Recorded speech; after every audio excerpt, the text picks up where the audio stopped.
नमस्कार मित्रांनो, मी अजय सुरवसे रोजगार समाचार मध्ये आपले सर्वांचे स्वागत आहे।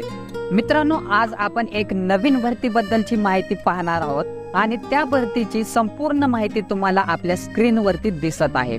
तर संपूर्ण माहिती तुम्ही काळजीपूर्वक वाचायची आहे, जसे की विभागाचे नाव, पदाची संख्या, पदाचे नाव, अर्ज कशा पद्धतीने करायचा आहे, त्याचबरोबर अर्ज करण्याची सुरुवात आणि अर्ज करण्याचा अंतिम दिनांक, तर निवड प्रक्रिया, वेतन, परीक्षा शुल्क अशी संपूर्ण माहिती काळजीपूर्वक वाचायची आहे। आणि जर तुम्ही भरतीसाठी पात्र असाल तर या व्हिडिओमध्ये या भरतीची अधिकृत माहिती PDF डिस्क्रिप्शन बॉक्स मध्ये दिलेली आहे, तर त्यावरती क्लिक करून तुम्ही ती PDF डाउनलोड करायची आहे आणि या भरतीसाठी अप्लाय करायचं आहे। तर आपण अशाच नवनवीन जॉब घेऊन येणार आहोत, तर अपडेट राहण्यासाठी चॅनलला तुम्ही आजच सबस्क्राइब करा। धन्यवाद। जय हिंद, जय महाराष्ट्र।